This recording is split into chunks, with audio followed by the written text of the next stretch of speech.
Uzaifa, kawo mu ruwa a buta da tabarma. To baba. Yanzu nan kai maza. To.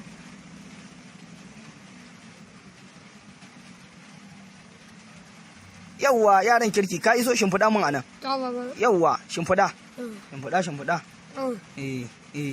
Yawwa. Naka yana gida ko ya fita. To sa ne maza ka kira mun sai. Yi maza.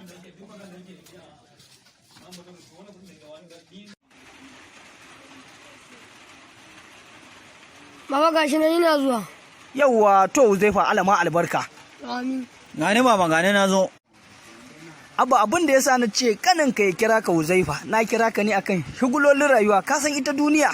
Yanzu an daina kiwon dabba kiwon mutum ake. To mama. Ko ba gaskiya ba, saboda haka abin da nake so ka natsu ka rike yan uwanka saboda bayan ba ni da rai ni yanzu kaga tsufa ya riga ya ci ni sosai. Bayan bani da rai ka kula ka rike kannanka dan Allah dan annabi dan san ma'aikin Allah.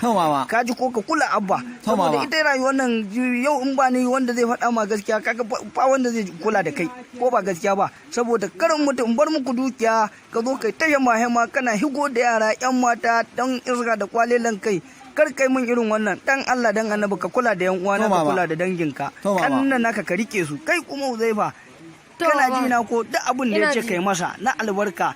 Allah ya muku albarka, Allah ya yi muku albarka, a tahi a kula. Mama ni fa ina da magana. To maganar ta mece ce abba? Mama ni ina so gaskiya aure nake so a man aure gaskiya. Yanzu abba ka kalli ido na, ka kalli gemu na ka faɗan min aure kake so. Nan na kai ka gurin abokina Wambai a Kano. Na kai ka makarantar allo, ka je ka haɗu da yara 'yan zamani suka ruɗa min kai kuka wuce Legas. Yanzu kaga askin da ka zo min a danko ba akan ka zo ka ce min aure kake so. To abba ni yanzu ba zan ma auren ba na faɗa ba zan yi ma ba ato kaga ɗin iskan yaro dai har ina magana kofar ya tashi gaban wuri tashi ka tafi aikin banza.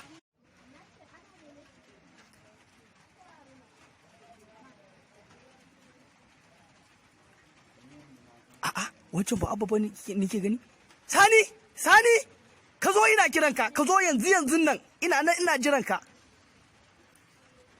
wancan kuma wace ce?